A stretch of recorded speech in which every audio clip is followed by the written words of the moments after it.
Je découvre.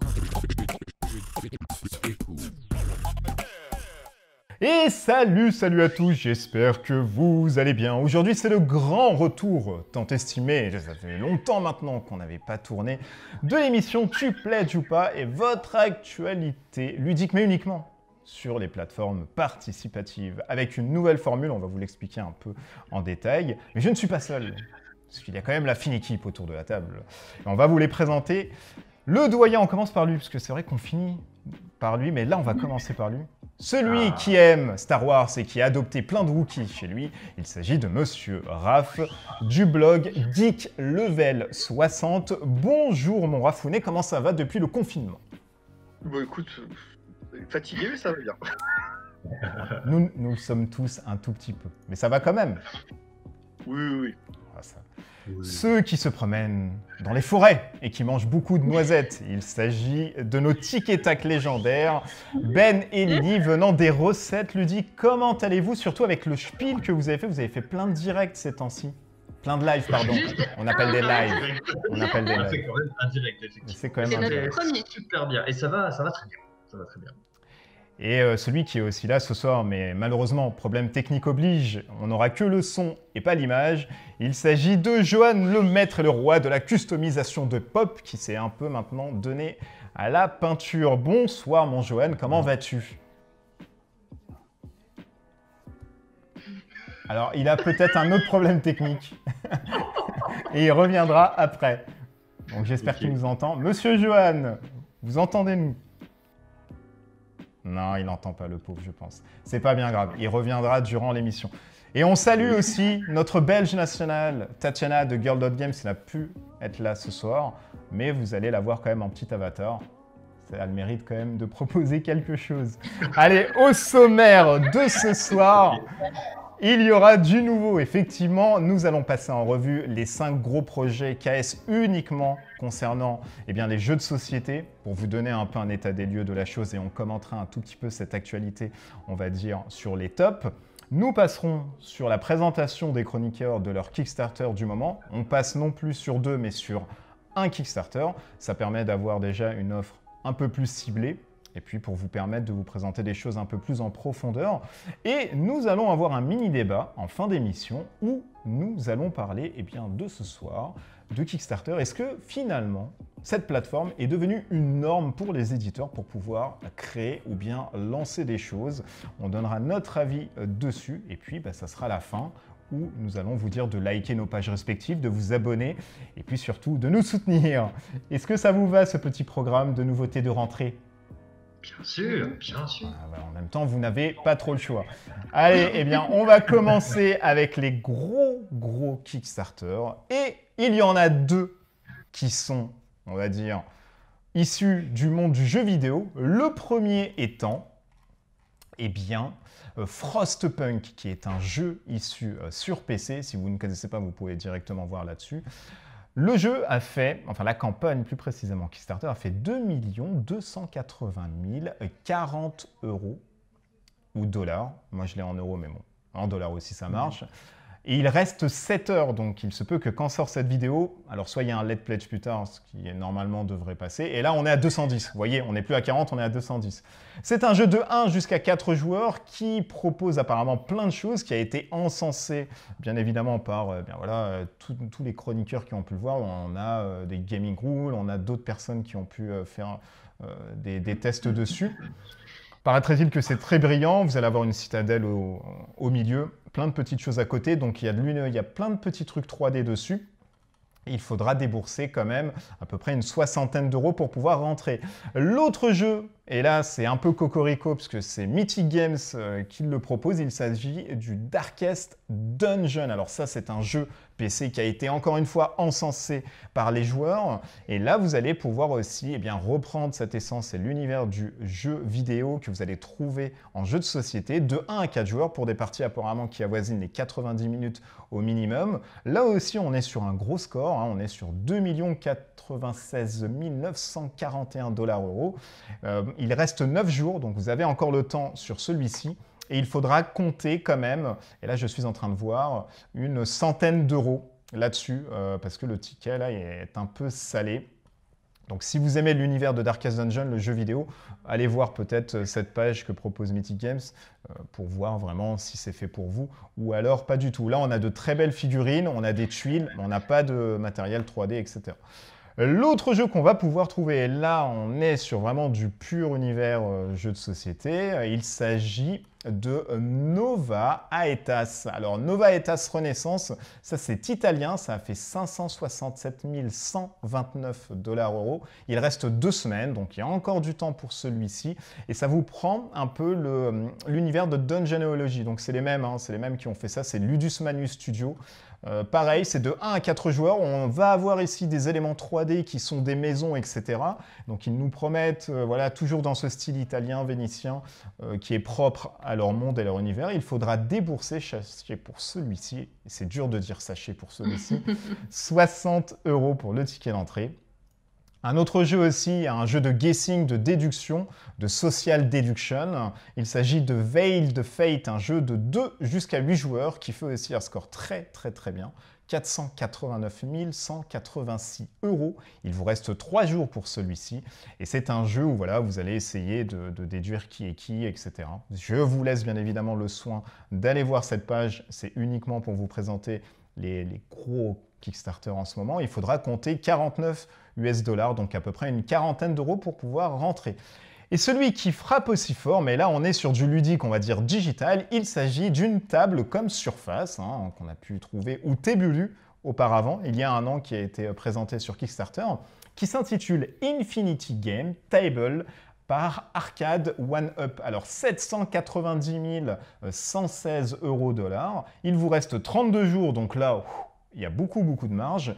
Et c'est une table où vous allez pouvoir jouer à Pandémie, au Monopoly, au Uno et d'autres choses à côté. Donc ça se joue aussi en solo, mais il faudra quand même une certaine place.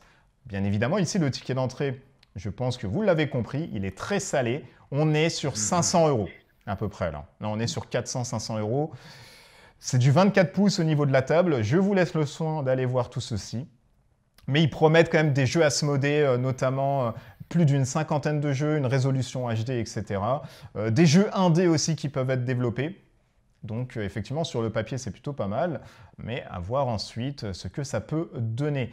Et nous allons faire un petit tour de table. Est-ce qu'il y a des choses qui vous enchantent là-dessus ? Ou alors c'est des nouveautés que vous trouvez à droite et à gauche. On peut commencer avec Raphaël, si tu veux. Alors, de tous ceux que tu as montrés, celui en tête, moi, c'est Nova Aetas qui me titille à mort. Parce que le ticket d'entrée, effectivement, n'est pas si excessif que ça. Après, tu peux acheter des trucs, mais clairement, il me tente beaucoup. Après, il y a aussi le Darkest Dungeon. De Mythic Games. Mais là, par contre, vu le montant, ça va être no way. D'accord. Non, ça va être mort là pour ça. Après, la table, je trouve que c'était gadget. On dirait plutôt une grosse tablette qu'ils ont posée sur des pieds, en fait. Ah, c'est vrai. Bah, c'est à peu près ça aussi. Ben et Lily.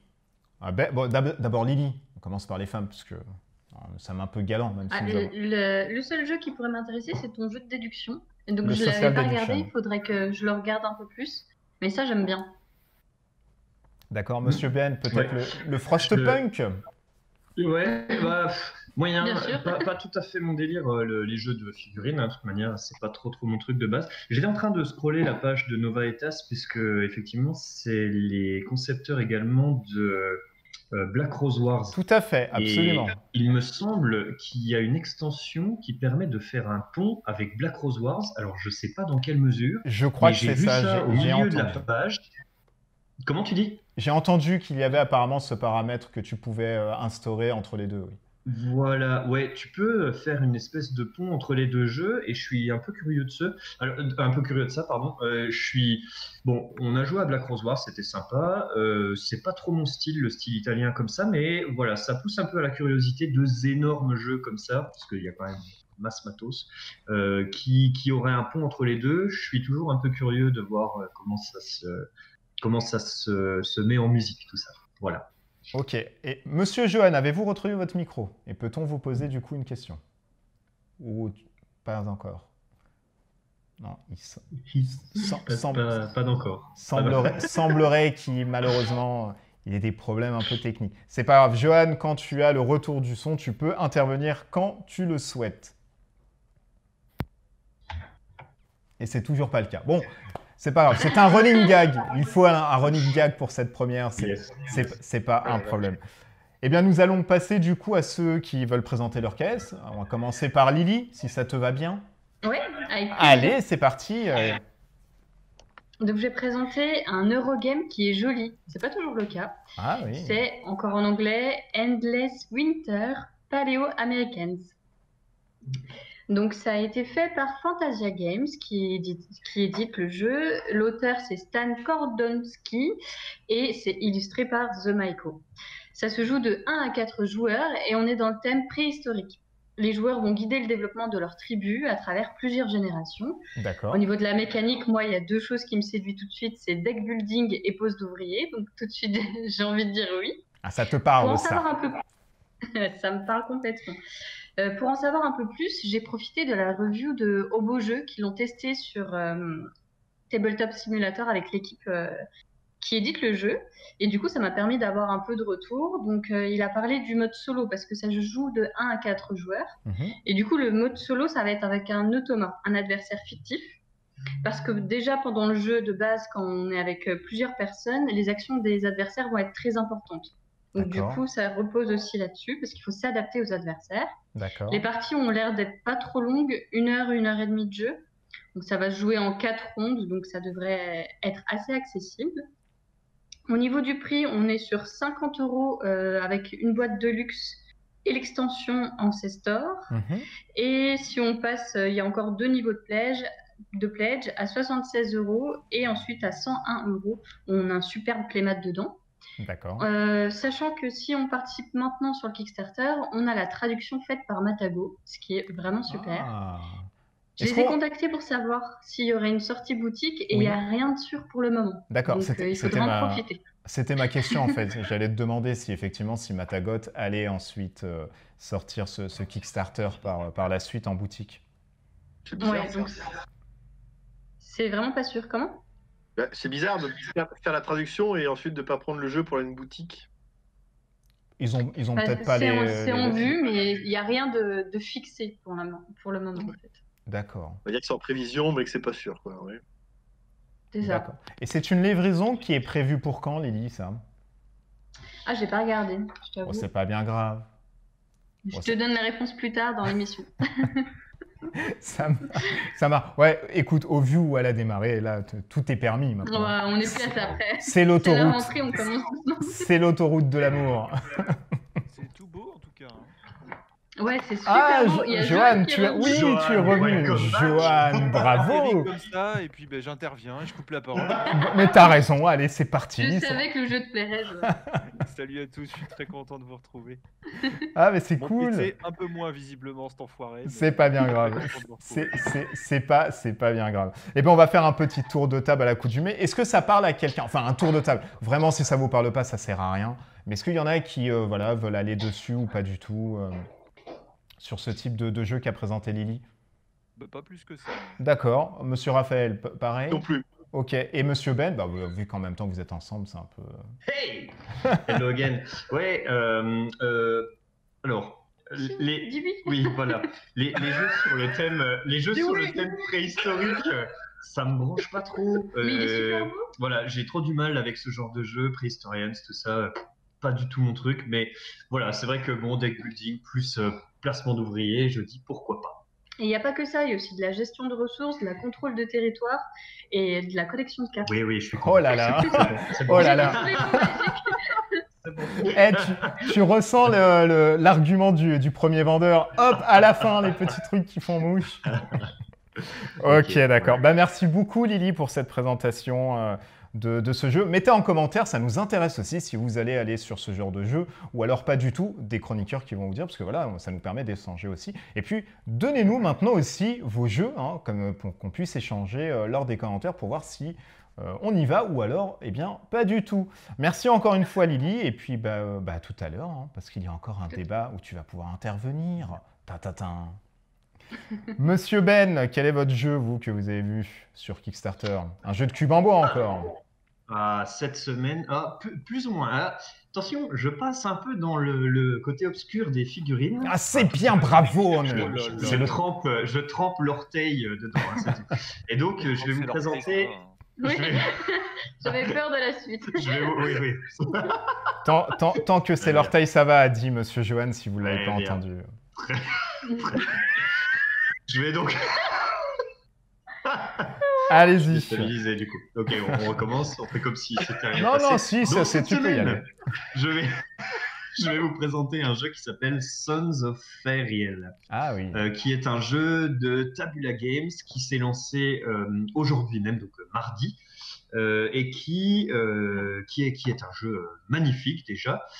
Tabula Games, alors pour vous faire un petit peu l'historique, c'est un gros éditeur qui passe souvent par Kickstarter, donc ils ont sorti des jeux comme Mystea, comme Ikayon, Volferion également. Donc voilà, là c'est leur petit dernier. Donc Sons of Fairiel, qu'est-ce que c'est ? Oui. C'est un jeu de 2 à 4 joueurs, d'une durée entre 1 et 2 heures, pour 14 ans et plus. C'est un jeu semi-coopératif, c'est-à-dire qu'il y a une partie où tous les joueurs sont susceptibles de perdre contre le jeu, mais toutefois, il y a quand même un côté compétitif, c'est-à-dire que soit tous les joueurs perdent contre le jeu, soit il y a un décompte à la fin de la partie et un joueur l'emporte. Voilà. Pour vous présenter un petit peu ce que c'est que Sons of Fairiel, c'est un jeu de, on va dire, placement d'ouvriers, contrôle de territoire et surtout réalisation d'objectifs. Vous êtes dans un monde un petit peu paradisiaque où tout baigne, en gros, hein, la nature est prédominante, tout est en harmonie. Il y a ce qu'on appelle des grands gardiens qui veillent sur je ne sais pas, la planète ou le monde dans lequel on se trouve, dans Fairiel, qui sont représentés par des animaux, tout ce qu'il y a de plus commun, des tortues, des serpents, sauf que ce sont bien sûr des grands gardiens, donc des animaux mystiques. Ils ressemblent uniquement physiquement aux animaux qu'on connaît, mais ils sont bien plus que ça. Et donc, il y a depuis quelque temps une menace, comme un voile qui se lève un petit peu sur Fairiel, qui s'appelle la corruption, tout simplement. Et donc, notre objectif en tant que joueur côté gentil, ça va être d'éviter que la corruption atteigne un certain niveau, auquel cas tous les joueurs auront perdu. Hein, c'est ce que je disais tout au début. Et donc, il y a un twist intéressant dans le jeu. Donc, c'est du placement d'ouvriers classique. Hein. Chaque joueur joue à son tour une action parmi tant qu'il a chez lui. C'est asymétrique en plus, puisque les 4 nations sont pas tout à fait, n'ont pas les mêmes pouvoirs au départ. Et en plus de ça, il y a à un moment donné une échelle de corruption pour chacun des joueurs. Et un joueur peut arriver à un moment où il prend en fait la place de la corruption elle-même. C'est-à-dire qu'il devient le mal et il devient en fait l'adversaire de tous les autres à table. Et donc, le jeu devient complètement asymétrique. Il y a un joueur qui s'oppose à tous les autres et le joueur va l'emporter si tous ses adversaires vont arriver à un certain seuil de corruption. Et ça, je trouve ça super. Alors, c'est on va dire de l'originalité entre guillemets, puisque on a déjà vu ça dans d'autres jeux, mais je trouve que c'est excellent de l'inclure dans un jeu Eurogame comme ça qui a l'air moyennement lourd, on va dire, voilà, 1 à 2 heures, c'est raisonnable. Je trouve que voilà, c'est une super idée. Le jeu est magnifique. On va utiliser des petits personnages qui sont des figurines, en fait, sur lesquels on va coller des masques de couleurs qui vont en fait donner un pouvoir particulier à notre figurine. Il y a un masque particulier pour le côté sombre, la corruption. Enfin bref, je trouve vraiment que sur le papier, le jeu a tout pour convaincre. Et visiblement, je suis un peu le seul, puisque la campagne peine un petit peu à démarrer. J'ai vu ça tout à l'heure. Ça s'est lancé aujourd'hui. Et là, actuellement, on est à 28 000 €, il me semble, sur 90 000 € demandés, puisque bah, tu as vu là, c'est quand même des gros hein, du domaine. Hein, donc voilà, évidemment, il reste 22 jours. Mais disons que pour une campagne de Tabula Games, c'est poussif comme démarrage.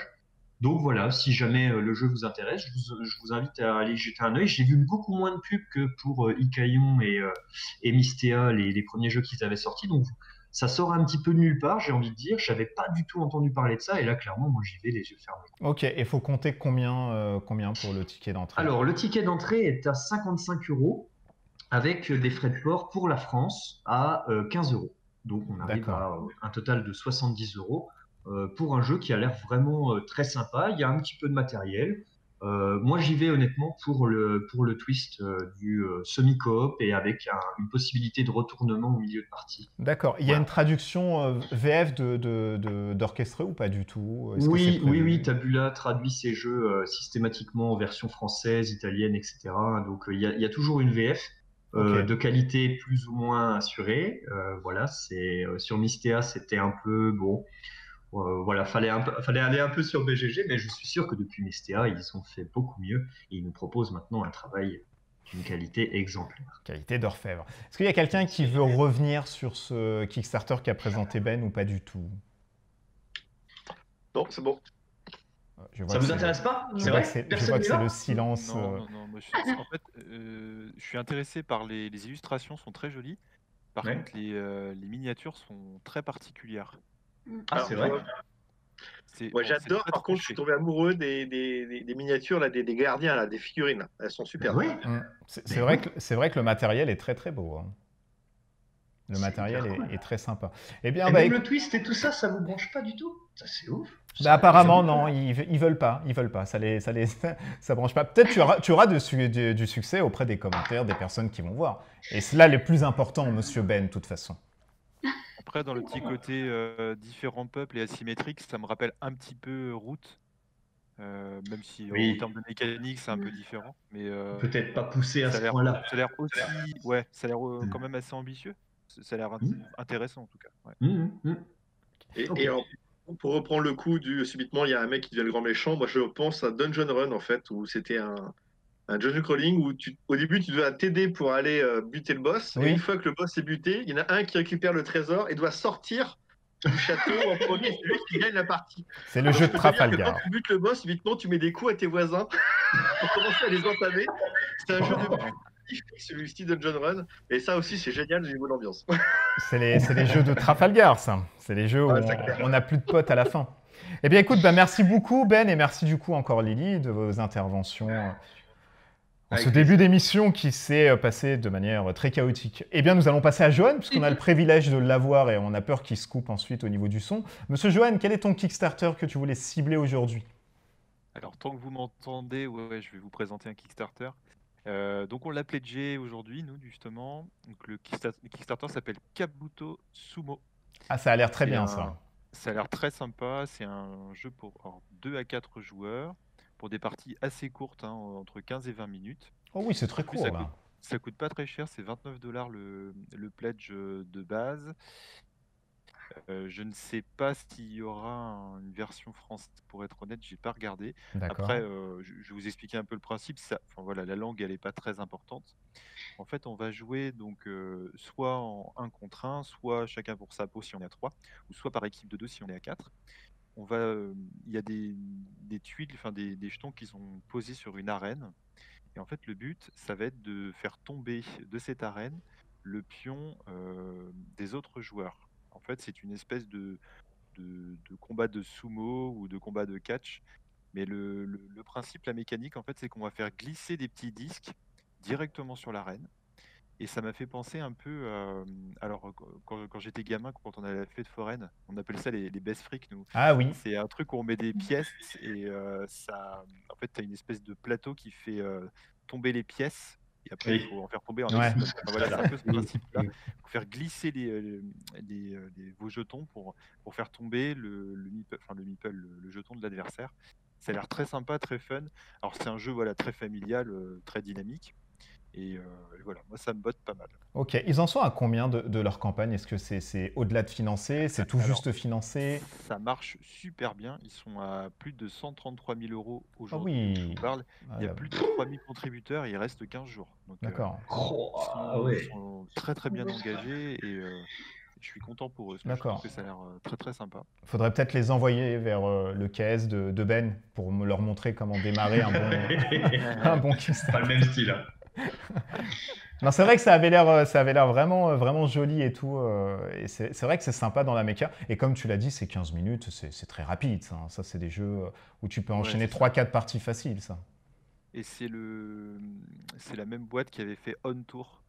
Ah oui, un très run bien, ride le Untour. très très intéressant qui existe aussi en application numérique. Tout à fait. C'est Ouais, vraiment un oui. super jeu aussi, c'est très sympa. Tout à que je fait. conseille aussi. Le hand tour est vraiment très très très bien. Quelqu'un veut prendre la parole là-dessus, sur ce Kabuto, etc., et qui sort un peu des sentiers battus finalement? Moi, Moi, je je le l'avais trouve vu. sympa. Pardon, vas-y Lily. Non, mais après toi. Oh là là, mais Ouais, quelle je l'ai vu chevalerie! aussi, il m'intéresse pas mal. On peut pas tout faire, mais c'est vrai que il est très sympa sur la base et puis enfin, assez différent de ce qu'on peut voir pour justement jeter un œil dessus. Ouais, puis le fait de pouvoir jouer en équipe, je trouve ça sympa à 4. Je trouve que ça peut faire un bon jeu d'apéro si on est 4. Ouais, ouais, c'est vrai que c'est vrai que c'est très très très sympa. En plus, le design Et est très joli.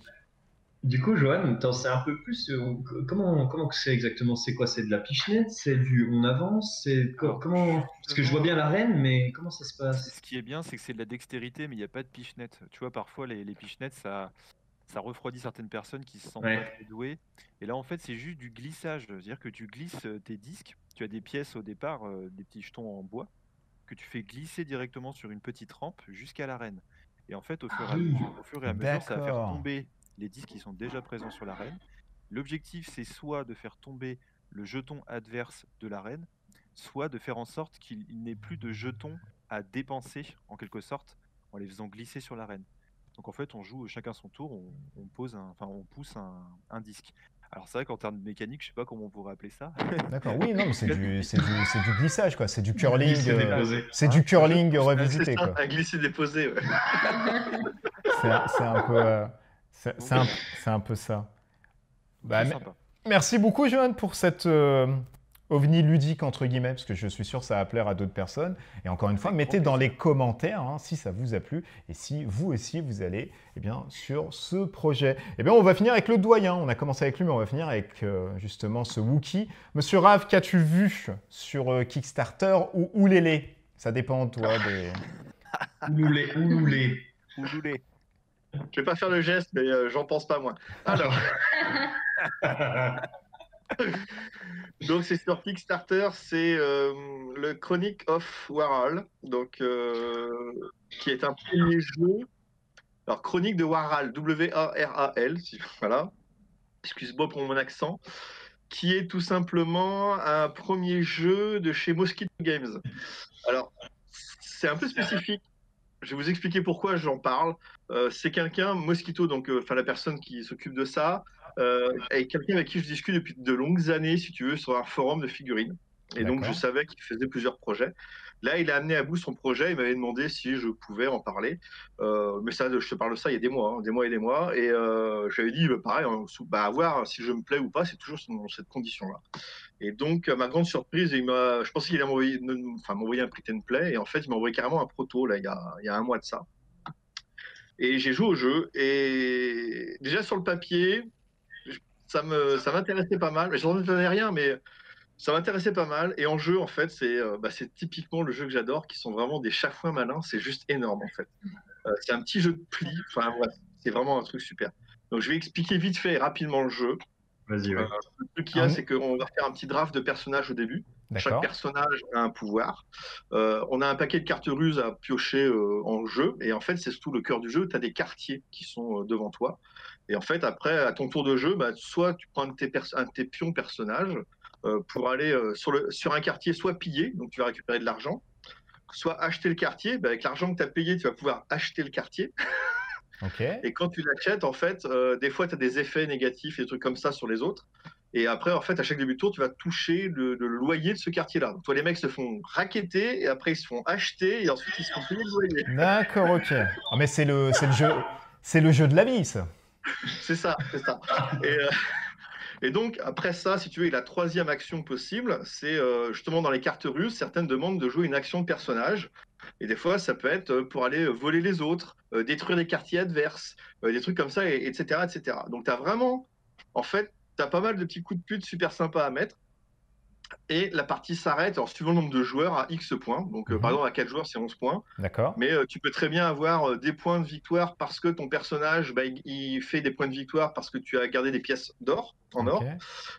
Tu peux avoir des points de victoire dans les cartes ruses, en fait, que tu n'utilises pas, que tu gardes en main, que tu dévoileras à la fin. Et après, le troisième type d'avoir des points, c'est avec les quartiers, effectivement, mais qui sont clairement affichés devant toi et qu'on peut te détruire. Alors, pas tout le temps, attention, mais ça arrive, des trucs comme ça. Et puis, chez lui, tu as des trucs, tu as des cartes où tu peux aller voler. Quand tu achètes des cartes, tu peux aller voler, comment dire, une pièce à quelqu'un. Alors, si le mec, il fait des points de victoire avec des pièces en or, bah, tu vas lui piquer une pièce en or là-bas. D'accord, oui, on a compris que c'était un jeu de Trafalgar, en fait. Ah oui, non, franchement, les explications, tu vois, je t'ai expliqué ça en quelques secondes, mais si tu veux vraiment détailler tout ça en 5 minutes, c'est fait. Les parties, 30-40 minutes. L'avantage du draft au début des personnages, c'est que tu n'as pas toujours les mêmes équipes, donc effectivement, ça change aussi ta stratégie. J'ai trouvé vraiment super sympa. D'accord. Ça a été, pour moi, franchement, je disais, bon, j'étais dubitatif et en fait, je trouve le jeu, enfin, moi, il me va parfaitement sur mon truc. J'ai vraiment adoré. Ouais, j'ai sorti le jeu depuis un mois, j'arrête pas de lui jouer, de le sortir à tous les potes pour le montrer, parce qu'il y a le KS qui est là. Et tout le monde, enfin, la majorité ont bien aimé le. Certains n'aiment pas l'interaction. Ouais. Il faut compter combien le ticket d'entrée, il est de combien? Il est de combien, pardon, le ticket d'entrée? Alors, le ticket d'entrée est à 29 €. D'accord. Il y a 6 € de frais de port, donc ça revient à 35 €. Il y a une version collector avec des lithographies en plus. D'accord. Qui exclut KS, parce qu'en fait, les images... Bon, le jeu est fini à 90%. Okay. Les images sont magnifiques. Et il y a une livraison pour décembre. Alors, sauf... ce décembre-là. D'accord, ok. La raison est simple, c'est que Gilles, pour discuter avec lui depuis très longtemps, il veut une production franco-française. Donc là, aujourd'hui, il n'a pas un ticket sur une usine chinoise ou quoi que ce soit. C'est un imprimeur français qui a déjà les contacts, il a déjà les devis, il a déjà tout. Donc une fois que les fichiers, les règles sont déjà finis, moi, je lui ai remonté des petites coquilles, mais ils les avaient déjà trouvées sur des textes ou des icônes ou des trucs comme ça. D'accord. Donc il a tout corrigé, tout vérifié. Et normalement, le KS se finit. Il a le nombre de boîtes. Il envoie ça à l'imprimeur, livraison décembre. Ah oui, ça va vite. Oh, c'est bien ça, nickel. Nickel. Là, sauf Covid, parce que là on est, l'annonce doit être... Et on ne sait pas encore à quelle sauce on va être mangé. On n'est pas encore au courant. Messieurs, dames, à 10 minutes. On n'est pas encore au courant. Nous ne sommes pas. Je rebondis pour le mien, Endless Winter, c'est décembre aussi, mais 2021. Voilà. D'accord, ok. Donc un an après, ok, d'accord. Ça intéresse. Merci. Sur ce truc-là, voilà, je termine. Hein. Ouais, bien sûr. Le ticket d'entrée n'est pas excessif. Le jeu est livré très rapidement. Vous avez vraiment là un petit. Enfin, là, c'est vraiment un petit qui démarre. C'est typiquement pour moi l'utilisation de Kickstarter là-dessus. C'est un jeune éditeur qui peut faire ça. Depuis des années. C'est top. Un projet à soutenir. Hein, soutenez-le. Bien sûr.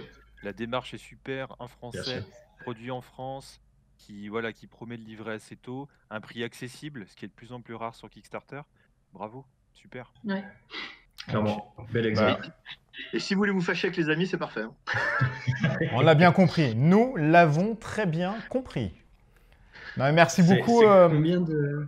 Excuse-moi, c'est combien de joueurs? J'ai pas noté. Alors, je ne l'ai pas dit, c'est entre 2 à 4 joueurs. Oui, c'est ça. 2-4, d'accord. Ouais, j'ai fait être un peu plus. Configuration, parce que j'ai joué à toutes les configurations, et à 2 joueurs et 4 joueurs. C'est comme il y a plus de points à 2 joueurs qu'à 4, c'est pas du tout les mêmes tactiques en fait. Hein. D'accord. Okay, mais c'est vraiment ça doit être un peu plus fun à 4. C'est vraiment jouable à 2 quand même ou... Ouais. Alors, je l'ai fait à 2, malheureusement, l'autre il découvre un peu habitué. Je lui ai un peu roulé dessus. D'accord, oui, bon. Classique. C'est optimisé finalement à 4, 3-4 pour qu'il y ait un peu de challenge, etc. Quoi. Ouais, mais à 2, en fait, toi, à 2, à un moment donné, il a quand même bien, entre guillemets, fait chier, dans le sens où lui, il avait un perso où on ne pouvait pas détruire, enfin, un de ses persos de machin ne pouvait pas détruire ses quartiers. Et à la pioche, il y avait plein de cartes qui permettaient justement de détruire les quartiers. Donc, je me sentais pas bien, moi. D'accord, mais t'as senti quand même une réelle tension à 2 joueurs, alors qu'à 3-4, c'est là où ça prend son potentiel et sa brillance, j'imagine.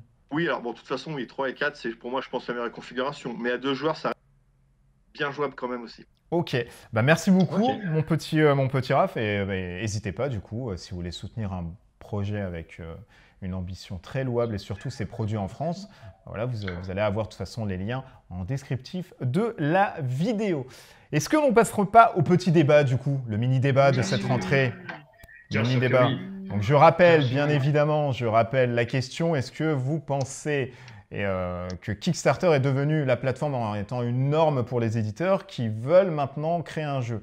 Ça veut dire quoi avec plus de précision? Ça veut dire je suis aujourd'hui un éditeur de jeux de société, j'ai quand même un peu de fonds, mais je me dis je vais quand même passer sur Kickstarter parce que c'est là où tout le monde passe et c'est là peut-être où je vais aussi avoir du succès, de la visibilité et récupérer le maximum d'argent. J'aimerais déjà savoir combien il y a de oui, combien il y a de non, combien il y a de peut-être aussi, c'est possible, hein, qu'il y ait aussi des peut-être. Oui, mais non. Oui mais non. Bah, ouais. Alors si Bah c'est oui. si c'est oui mais non pour tout le monde, on va prendre quelqu'un au hasard du coup. Alors on va prendre Lily, on va faire le même tour de table que tout à l'heure. Allez, Voilà. boum. Commencer par celle qui connaît le moins Kickstarter, en tout cas qui a commencé il y a... Non, c'est pas que tu Le plus connais le. récemment. Non, mais alors absolument pas. Hein. C'est pas Kickstarter qui Non, fait mais que. si. Je le dis, ça fait pas si longtemps que ça que moi je m'intéresse. Ben, il a commencé depuis avant. Du coup, de ce que je vois de mon point de vue de novice, c'est que c'est une bonne plateforme pour ceux qui commencent. Et je trouve ça hyper chouette pour ceux qui commencent de commencer par là. Pour les plus gros qui commencent par là, je pense que ça dépend de leur objectif en fait. C'est ce que parlait Raph un peu en off, mais j'imagine que c'est un peu ça. D'accord. Donc... C'est un débat, donc je me dis on va lancer plutôt que... Non, mais là, non, ça sera pas 40 mais minutes. voilà. C'est ce qu'on disait avec Lily, effectivement. C'est que pour un petit, c'est bien. Pour un petit, oui, c'est bien de se présenter, enfin, de passer par Kickstarter, même s'il faut aujourd'hui quand même un fonds de base. Moi, j'avais des potes qui étaient éditeurs. Ils avaient besoin de 10 000 euros, par exemple, pour faire leur jeu. Sauf que quand ils regardent ce qu'il faut pour la pub Kickstarter et tout ça, ils avoisinaient les 10 000 euros. Donc, grosso modo, l'argent qu'ils avaient besoin pour faire leur jeu, c'était quasiment la somme qu'il leur fallait pour démarrer sur Kickstarter. Ça veut dire il faut un capital de départ de 10 000 euros pour se mettre À sur peu près. Kickstarter, même en étant c'est ce qu'ils m'ont novice, expliqué. etc. hein. Mais c'est ce qu'ils m'ont expliqué. Alors, si tu veux vraiment prendre un bon community manager pour faire de la pub, payer des protos pour commencer justement à voir les reviewers et compagnie, ou sur les chaînes et compagnie, si tu veux voir tout ça, en fait, eux, ils m'ont dit clairement, si tu veux aller sur Kickstarter, il te faut un budget de 5-10 000 euros déjà pour commencer à lancer un jeu, pour avoir un truc à peu près sérieux. Parce que tu peux le faire à zéro, hein, si tu veux. Moi aussi, demain matin, je lance un projet Kickstarter à 0 euros. Je suis pas sûr que ça va marcher. Hein. Mais si tu veux un truc sérieux, c'est 5-10 000 euros de base. Mais déjà bien connaître Kickstarter avant de lancer le sien. Tout le monde n'a pas les codes, ni les petites astuces de communauté à développer avant de lancer le projet, etc. Du coup, il y a ça aussi. Et si toi-même, dans ton équipe, tu as des compétences de graphiste, etc., ça aide à dépenser un peu moins d'argent, j'imagine. Oui, il y a Mais aussi du ça. coup, c'est une espèce de cercle vicieux parce que les éditeurs généralisent volontairement, bien sûr pas tous, mais ils suivent ces codes-là. Mais du coup, vu qu'ils suivent ces codes, on n'a plus d'autre choix que de les suivre dans le futur. Donc, ça dépend aussi énormément du jeu que tu vas produire. C'est-à-dire, si c'est un gros jeu de figues, etc., Kickstarter, tu vas te dire oui, c'est intéressant pour lever des fonds, mais est-ce qu'au final, tu as besoin de 10 000 euros de capital pour lancer un jeu de cartes comme celui dont tu nous présentais tout à l'heure? Tu vois, c'est la question. Là, par exemple, il a déjà payé tous les graphistes, il a payé tout ça. Tu vois, il a fait les protos, ça coûte cher aussi, parce que le coût d'un proto et le coût d'un truc en usine, c'est pas du tout pareil, c'est des petites productions, si tu veux. Donc, tu vois, déjà, là surtout que les rails, je dis, là, sur ce cas-là, les rails sont finis à 90%. J'ai pas le montant qu'il a déjà dépensé, entre guillemets, pour pouvoir ça. Là, j'ose espérer que la somme minimale qu'il demande, c'est effectivement ce qu'il avait vraiment besoin pour se rembourser, plus le reste. Mais je te dis, moi je te dis, à l'époque, c'était un petit éditeur de figurines bordelais qui voulait faire un petit jeu de cartes, un mélange, et en fait, il m'avait expliqué qu'il avait besoin de cette somme-là. Et j'aimerais bien avoir l'avis de Ben aussi, parce qu'on l'a pas entendu, le pauvre. Il acquiesce depuis tout à l'heure les dires, donc je pense qu'il est d'accord. Je suis patient, Non, si, globalement, je pense que c'est juste, hein, tout ça. Il y a pas de, je suis assez d'accord. Je pense qu'il y a deux choses. Pour repartir à la question initiale, hein, est-ce que Kickstarter est un moyen, un passage obligatoire quasiment pour les éditeurs aujourd'hui? Je pense que moi je dirais non. Je dirais même pas oui non. Je dirais non. Je pense que c'est un passage qui est facilité pour les petits éditeurs et ceux qui se lancent effectivement parce que c'est un moyen de collecter des fonds en restant très très terre à terre. Hein. C'est un moyen de collecter des fonds en une seule fois. De manière à pouvoir avoir les fonds suffisants pour lancer une production. Parce que du coup, c'est ça quand même. On fait un système de pré-vente, on vend un certain nombre de copies, ensuite on prévoit ça en production et il faut payer cette production. Si on n'a pas le montant en avance, du coup il faut l'avancer, ce montant-là. Donc évidemment, c'est beaucoup plus facile en passant par Kickstarter puisqu'on a tout le montant dès le départ, plutôt que d'attendre sur des commandes potentielles qui arriveraient après. Maintenant, le truc, c'est ça, c'est que Lily disait, enfin, tout le monde il y a des codes sur Kickstarter, Johan disait, il y a des jeux qui s'y prêtent plus ou moins. Il y a également, du coup, en fait, il y a presque, il y a plein de facteurs. En gros, il y a la renommée d'un éditeur. Voilà, un Druid City Games qui arrive, c'est pas la même chose que le petit éditeur du coin, de celui dont parlait Raph là tout de suite, qui vient et qui présente son jeu. Il y a également le type de jeu, effectivement, qui va beaucoup jouer. Le jeu de figurines s'y prête énormément. Faut se dire quand même, alors, pareil, on parle de Kickstarter, il y a plein d'autres plateformes, il y a aussi Ulule, il y a Game on Tabletop, Tout à fait. il y a beaucoup d'autres plateformes qui n'ont pas du tout le même public. Kickstarter, c'est beaucoup de public américain, ça veut dire beaucoup de jeux figurines Ameritrash où on a du kilo plastique en masse, et je pense presque que c'est en train de changer un petit peu. Kickstarter s'adresse de plus en plus aux Européens. On est de plus en plus, je pense, à aller sur Kickstarter.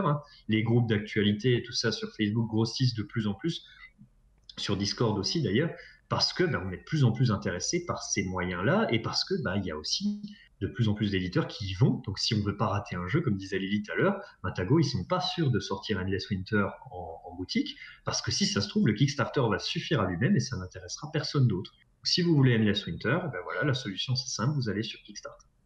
Et est-ce que, alors du coup, c'est vrai qu'on parle de Kickstarter parce que c'est la plateforme la plus représentative des projets, etc. Oui. On va pas trouver. Il y a un certain poids à l'intérieur, puis il y a un passif aussi, il y a une certaine anxiété qui se fait aussi là-dessus et qui est jugée là-dessus.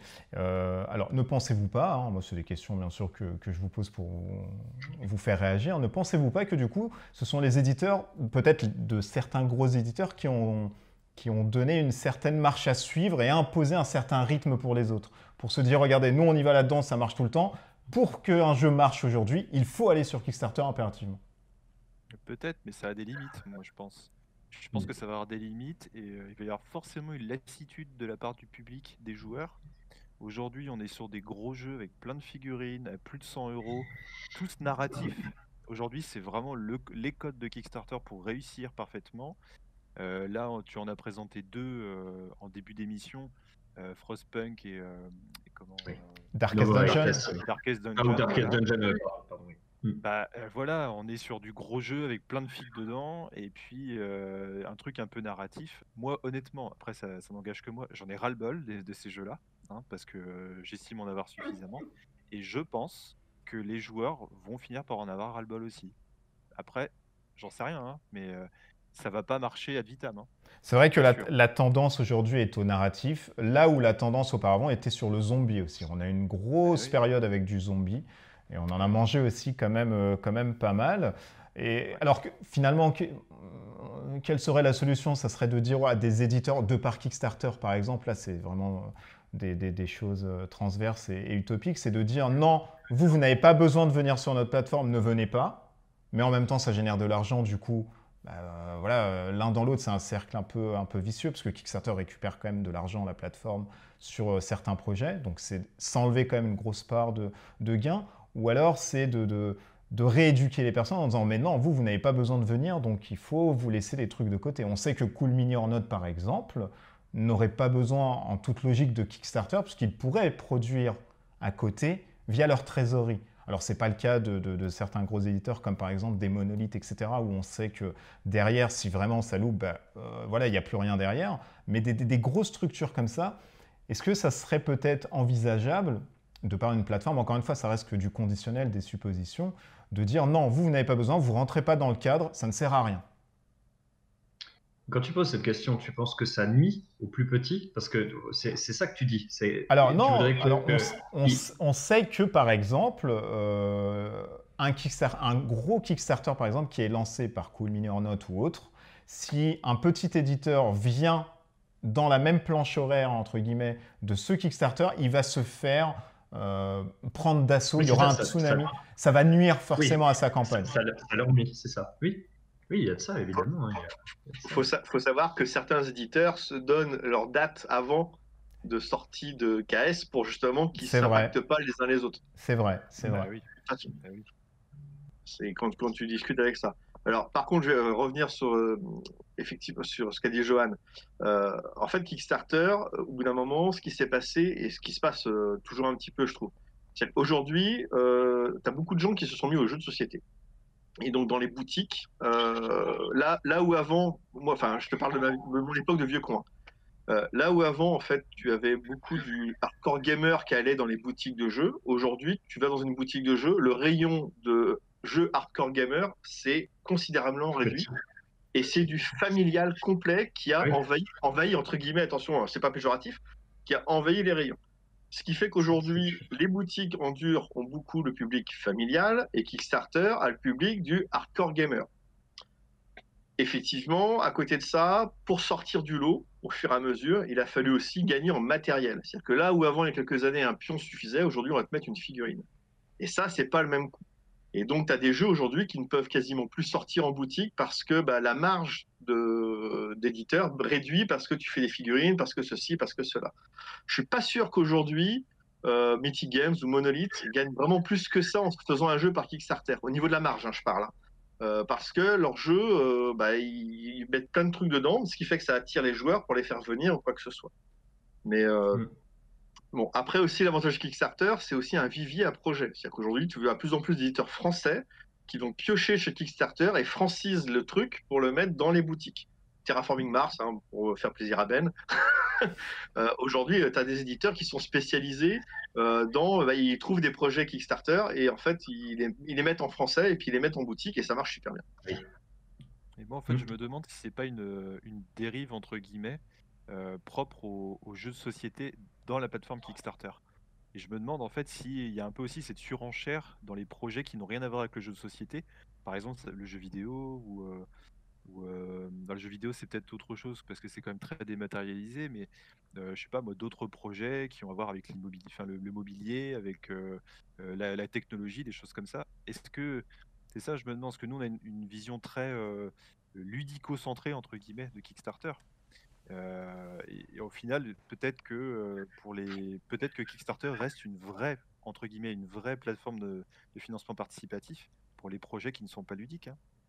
Non, non, mais elle l'est, ça elle l'est, fonctionne pas elle du l'est, tout pareil. Bien évidemment, il y a des créateurs de contenu, des musiciens, des peintres, des photographes, des cinéastes qui veulent lancer des courts-métrages, etc. Alors oui, tout à fait, et c'est vrai que tu le soulignes assez bien, c'est que nous avons uniquement une vision aérienne sur le jeu de société, non pas sur le gaming, hein, c'est vraiment le jeu de société. Oui, le milieu du jeu de société. C'est vrai que pour nous, ça a dérivé, effectivement. C'est plus le système de... je tente de lancer un projet, c'est je fais une précommande sur un jeu qui va se lancer, entre guillemets. Et du coup, vous pensez qu'à l'avenir, on peut espérer voir du contenu comme ça qu'un éditeur arrive dans le schéma classique ou que du Kickstarter avec des préventes, des préventes, des préventes tout le temps en vous disant voilà ce qui arrive, voilà notre cata, ça sortira par Kickstarter, etc. Est-ce qu'on peut arriver à un système comme ça? Ça dépend du public. Ça dépend du public, moi je pense. Oui. C'est vrai que nous, on est très habitués aux jeux de société. C'est un peu notre hobby principal, mais c'est vrai que le joueur entre guillemets casual, désolé pour moins habitué, on va dire, lui, il va en boutique, il dit je voudrais un jeu pour jouer avec mes enfants, jouer avec ma femme, et en aucun cas il va se tourner vers Kickstarter. Enfin, il y a ça aussi, je pense que c'est pas le même public au final. Hein.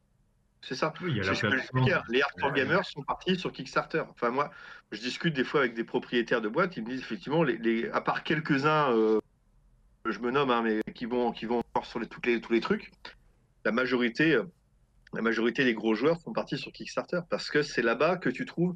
C'est aussi l'avantage de Kickstarter. C'est là-bas que tu vas trouver un jeu où les gens vont tenter quelque chose, tenter une règle, tenter un look, tenter une histoire, tenter quelque chose. Je vais prendre Monolith, mais par exemple, le jeu Conan, ça faisait 4 ans qu'il bossait dessus au niveau mécanique. Il ne pouvait pas le faire autrement que passer par Kickstarter, vu la somme de figurines qu'il voulait ou quoi que ce soit. Mais il y a 4 ans, Kickstarter a totalement changé aussi. Hein. Là, on voit que ça a pris un essor un peu plus... un peu plus...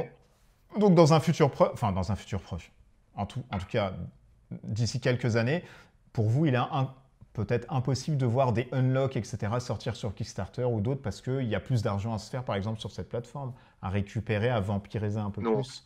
Ah, Il va y avoir, non, il va y c'est avoir pas des du tout le copies truc de que unlock, je- si tu veux.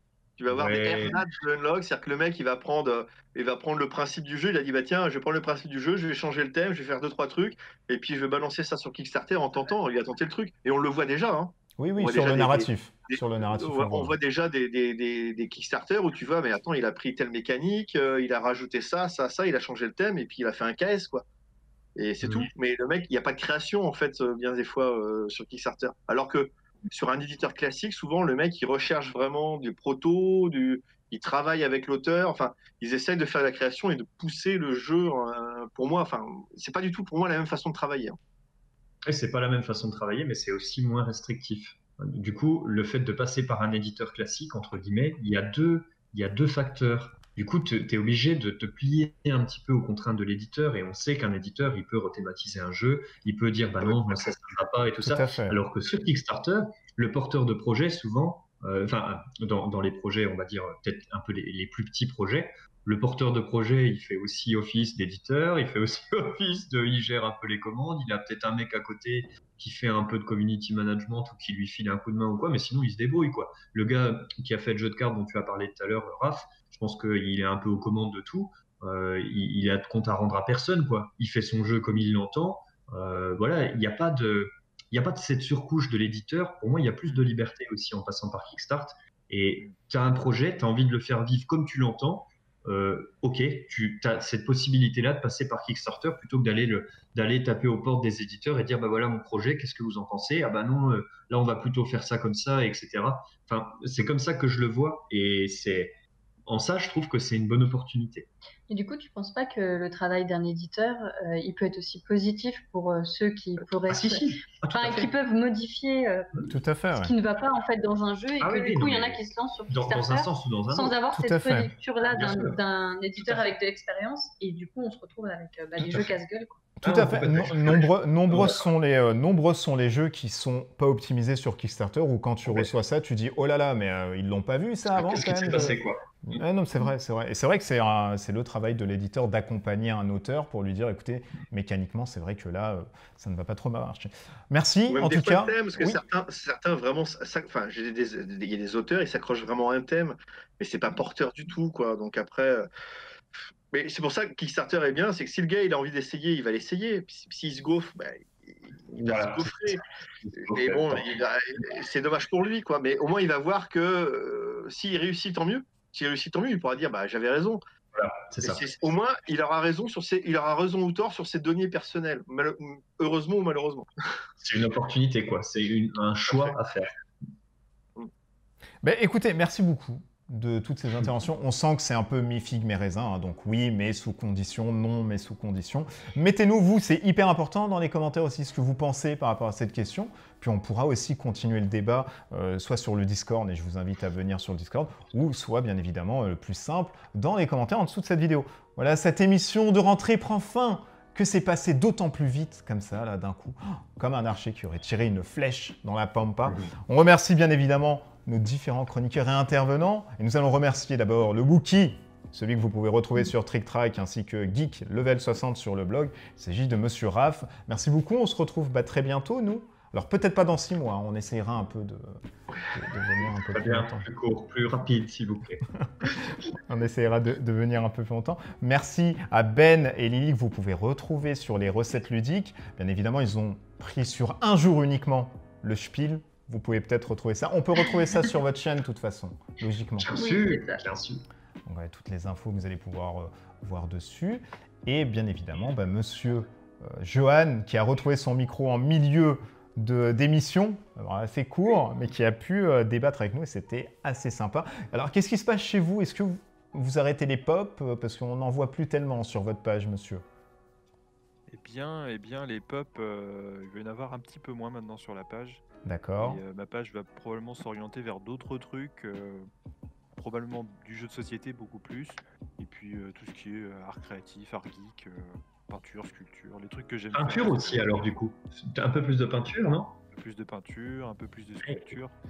Et puis revenir un peu au jeu de société aussi. Ouais. D'accord, oui, bon, c'est un retour sur les fondamentaux, finalement. Retour aux sources. Mais tu as bien raison.